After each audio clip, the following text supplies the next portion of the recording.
Fala galera do mundo das lutas, eu sou o Coutinho e você está no podcast MMA Ganhador. Na edição dessa semana que é especial pós o UFC São Paulo e também para falar um pouquinho da chegada da grande luta do UFC 229 entre Khabib Nurmagomedov e Conor McGregor, eu lembro que vocês podem assinar o nosso programa via iTunes, Android ou Podflix. Só assim vocês passam a receber os nossos programas assim que eles forem publicados. Então assine já. Ladies and gentlemen.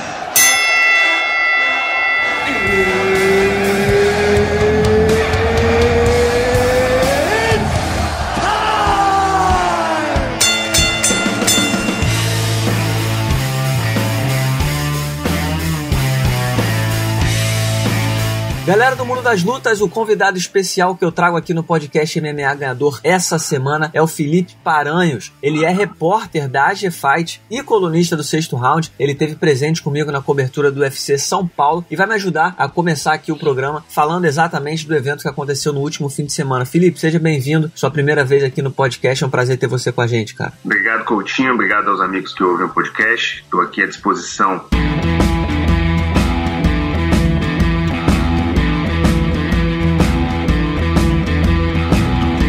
Então vamos lá, cara, a gente esteve junto, né, nesse UFC São Paulo, participando da cobertura a semana inteira.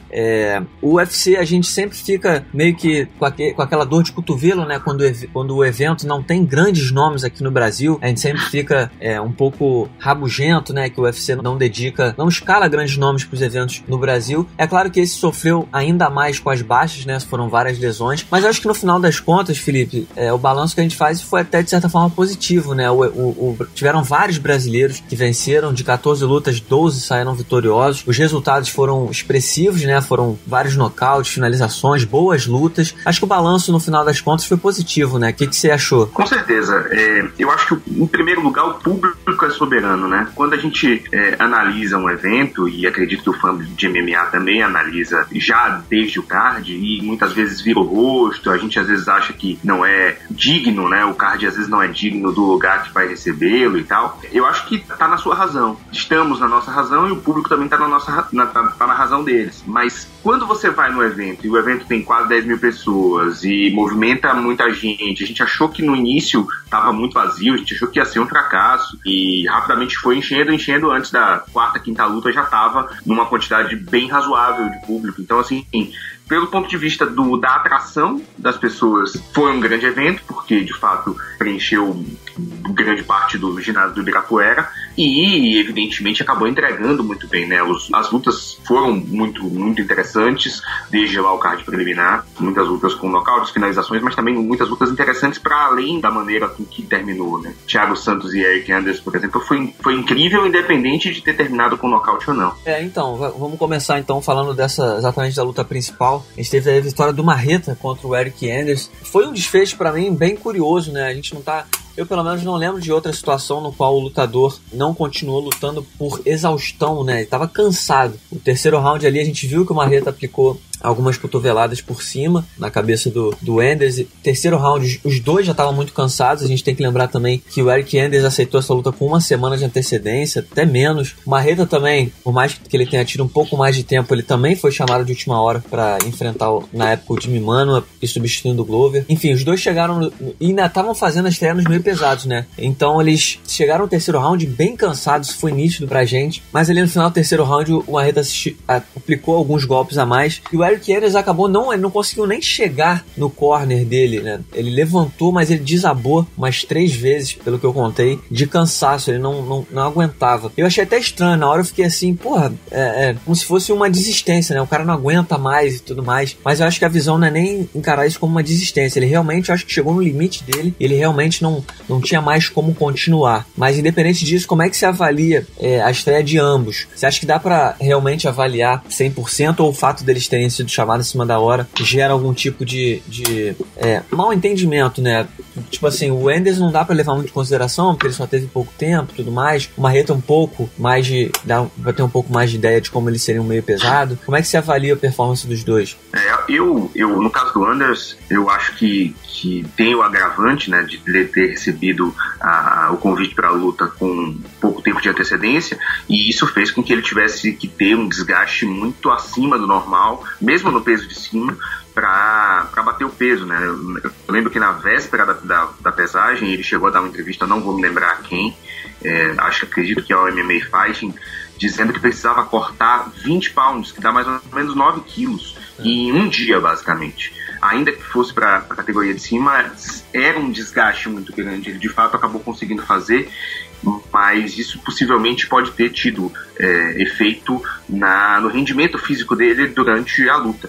É incomum, de fato, como você falou, um lutador cansar naquele nível e desistir da luta por exaustão no final do terceiro round. Sobre o Marreta, eu acredito que, ao contrário até do próprio Marreta, do que o próprio Marreta falou durante a coletiva, eu acredito que essa foi a melhor maneira possível de ele começar uma jornada nos meio pesados. Talvez melhor do que isso, só se ele nocauteasse o Manua no, sei lá, com 2 minutos de luta. Porque ele entrou sem pressão. Ele entrou com pressão do ponto de vista de ser a grande atração do evento, de ter que carregar o UFC São Paulo nas costas e tal. Mas como meio pesado, ele não tinha muita pressão. Pegou um cara que também era um franco atirador, que tinha pegado a luta com uma semana de antecedência, não era um meio pesado de formação, e basicamente o teste era basicamente saber se ele estava em condições de ser um meio pesado, né? Como ele mesmo disse, era para saber, era para experimentar como ele se sentia batendo 93 quilos.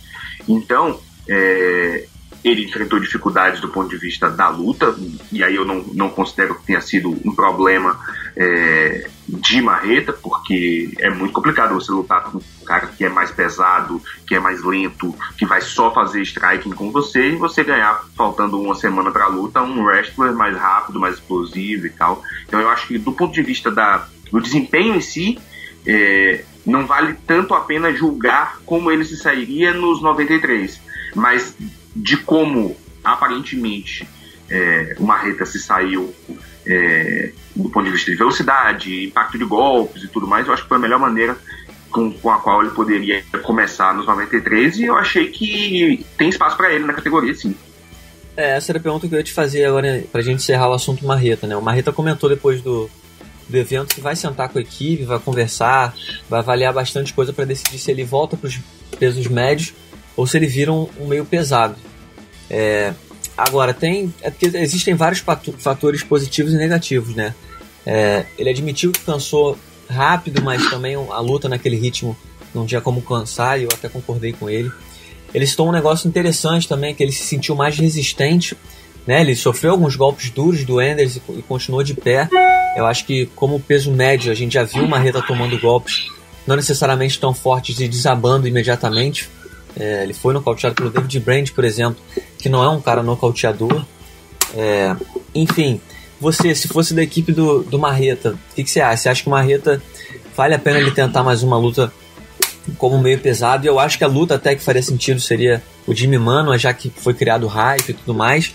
Ou você acha que o correto seria ele voltar dos médios? Eu acredito que ele tem futuro nos 93, sim, nos meio pesados, por 2 motivos, né? Primeiro, porque é uma categoria mais rasa, e segundo, porque, claro que o risco pode dar errado, né? Ele pode arriscar muito e acabar dando errado, acabar perdendo espaço nos médios e nos meio pesados, mas a chance de aquilo dar certo, se der certo, vai entregar para ele um resultado muito melhor, né? Porque a gente está vendo, por exemplo, o que está acontecendo com Anthony Smith, que era um peso médio da rabeira da divisão, que não conseguia brilhar, que perdeu para muita gente, já teve uma outra passagem no UFC também ruim, e em 6 meses ele ganhou de 2 lendas no meio pesado e já está ali no top 5, chegando perto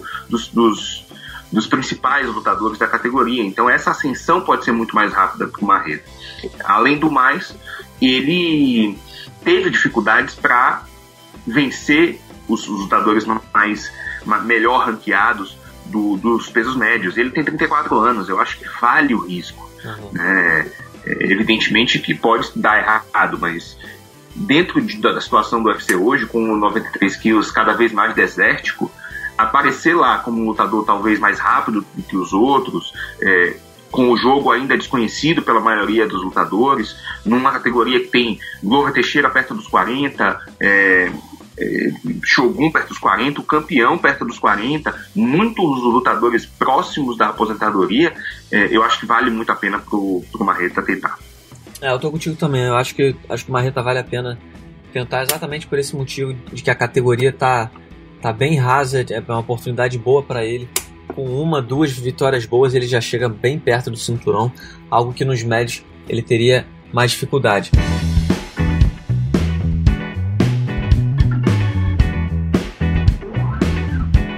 A gente teve também, a gente teve vários destaques, né, nesse UFC São Paulo, mas queria falar também rapidinho só do Minotauro, né? O Minotauro ele chegou, obviamente, como azarão contra o Sem Alve.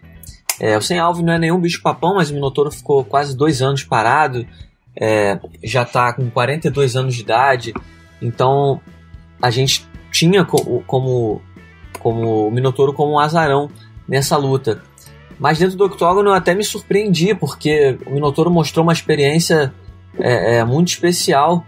Em alguns momentos assim, ele levou golpes duros, mas ele teve paciência, teve tranquilidade para trabalhar a estratégia, até achar a distância. Ali no final do primeiro round ele conseguiu achar a distância e conseguiu abrir o caminho para a vitória, até que no segundo round ele conseguiu nocautear o Sem Alve.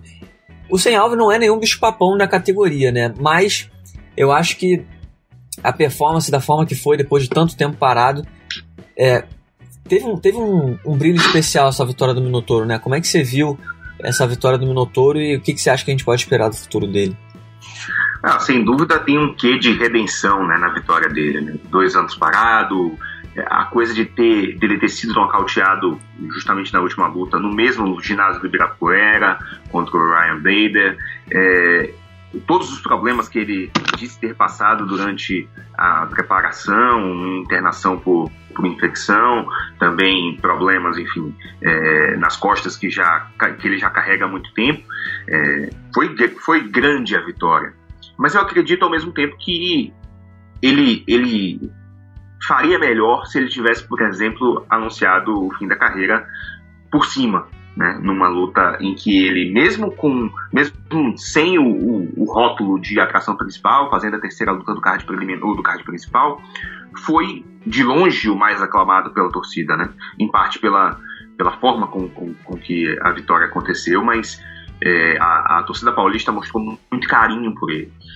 Aos 42 anos, numa categoria que ele, como a gente acabou de falar, tem surgido alguns caras mais novos, com muito punch, com muito sangue no olho, como o Anthony Smith, como o Marreta. Eu acho que ele pode correr o risco de novamente se ver encostado na parede em relação à aposentadoria, vindo de uma derrota, por exemplo. Eu, no lugar dele, aproveitaria aquela redenção e aquele momento épico para encerrar a carreira. Mas só Minotauro sabe o que ele sente, o que ele precisa, o que ele gostaria de fazer, e a gente já viu outros lutadores se reinventando mais ou menos na mesma idade. Dan Henderson disputou o título dos médios com uns 44 anos. Eu garanto que aos 41, aos 42 já tinha muita gente dizendo que estava na hora de interromper a carreira. Eu não acredito em outra ascensão do Minotauro, mas entendo o tesão de continuar lutando.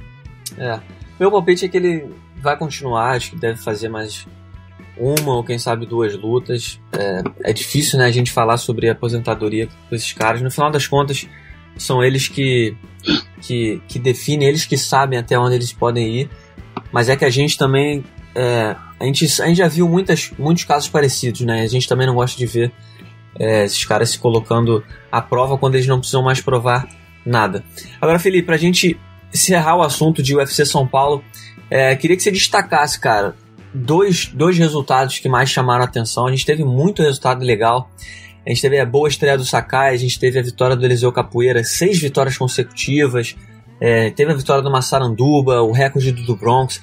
Se você pudesse destacar só 2 pra gente não gastar muito tempo mais com o UFC São Paulo, quem que você destacaria, assim, que você gostou de ver e que chamou muito a atenção nesse UFC São Paulo? Eu acho que não dá para não falar da marca de Charles do Bronx, porque eu sei que o UFC é outra coisa, que o MMA é outra coisa, e que o número de eventos é muito maior, o número de lutas é muito maior, mas bater o recorde do Royce Gracie com 28 anos é um feito. É um feito num UFC, num MMA em que, primeiro, num MMA tão competitivo, e segundo, dentro de um UFC completamente diferente daquela época, em que todo mundo sabe todas as modalidades, em que é difícil você se suplantar aos outros por meio de uma modalidade só, com uma mesma arma, e a gente sabe que por mais que ele tenha evoluído na trocação, e fez isso na penúltima luta contra Clay Guida, em que ele acabou finalizando por causa da trocação, né, porque transformou o Guida num wrestler de desespero ali, de tentar se virar depois de um golpe. Então ele, para mim, é meu destaque. Conseguir fazer o jiu-jitsu brilhar no nível que ele consegue, diante do nível de lutadores que a gente tem hoje, é um marco. E, no caso, também Massaranduba, porque a gente está falando de idade e é um cara de 40 anos, que ainda tem gás para bater em gente grande, em gente de nome, poderia estar ali embaixo na parte final do top 15. Aliás, se não me engano, ele está em 15º do ranking, e acho que está no lugar em que ele merece ali, mesmo aos 40 anos conseguir lutar de igual para igual com tanta gente forte, tanta gente de qualidade. Legal, Felipe, tô contigo. Eu também acho que os dois foram grandes destaques. Só citaria também o Eliseu Capoeira, que chegou a 6 vitórias consecutivas, e não sei mais o que esse cara precisa fazer para ganhar um top 10 ou até um top 15 como adversário. É um lutador sensacional que não só luta bem, mas consegue desfechos incríveis, né? O desfecho dele contra o Vendramini foi algo sensacional.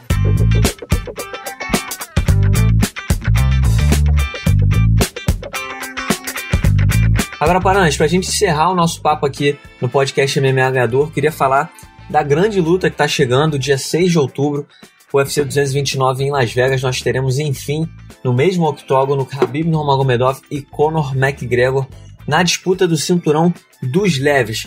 A expectativa é muito grande. A gente teve a oportunidade lá em São Paulo de participar de um evento do UFC, onde a gente assistiu a coletiva de imprensa do UFC 229. Foi o primeiro encontro, a primeira encarada dos dois. Queria saber as suas impressões. O que você acha quem você acha que saiu na frente, né? A gente sabe que o McGregor usou todo o arsenal dele, como já era esperado. Acho que pela primeira vez o Nurmagomedov saiu um pouco da zona de conforto, né? Ele respondeu algumas provocações, não necessariamente chegou a perder a cabeça, mudar a postura e tudo mais. Ele se manteve composto e contido, mas pela primeira vez a gente viu ele respondendo às provocações. Qual a análise que você faz dessa coletiva de imprensa, desse primeiro encontro? Você acha que o Conor teve algum tipo de êxito diante do Nurmagomedov?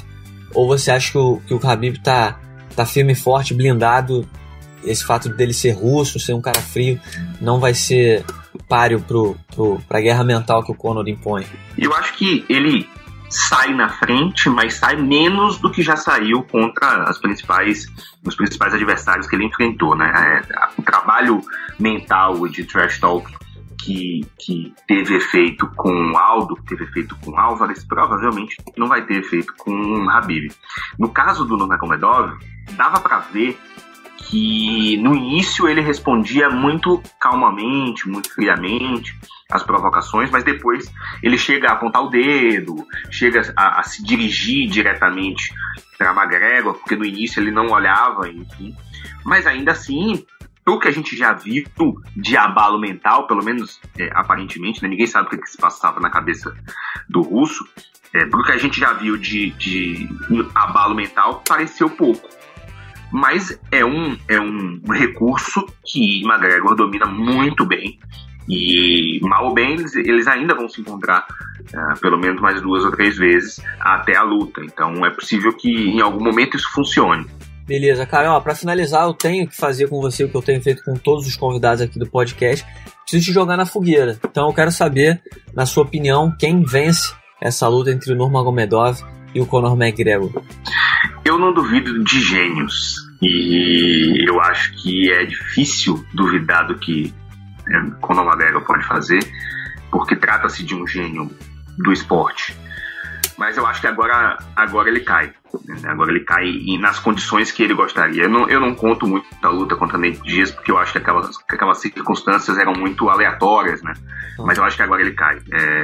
Nurmagomedov conseguiu fazer muita gente boa ficar ali roçando o chão sem conseguir fazer nada, e eu acho que ele vai repetir isso. Talvez seja menos épico do que a gente gostaria de enxergar uma luta desse tamanho, né?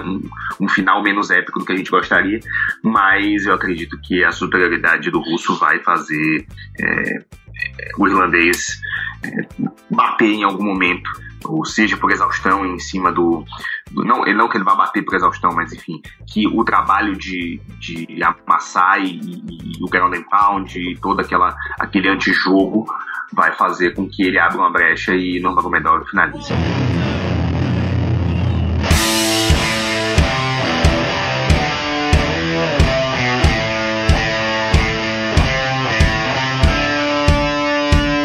Cara, muitíssimo obrigado pela sua participação. Foi um prazer fazer essa resenha aqui com você. E esperamos você mais vezes. Muito obrigado. Valeu, é só chamar. Então tá aí, esse foi o Felipe Paranhos, repórter da AGFight e colunista do Sexto Round, que nos ajudou nessa resenha aí, pós-UFC São Paulo e pré-UFC 229. Semana que vem, programa mais do que especial sobre o UFC 229, porque aí sim será a semana de Conor McGregor versus Khabib Nurmagomedov. A gente vai ter um programa especial para vocês, então é só aguardar, é só ficar ligado no podcast MMA Ganhador. Muito obrigado pela sua audiência e eu volto na semana que vem. Até lá!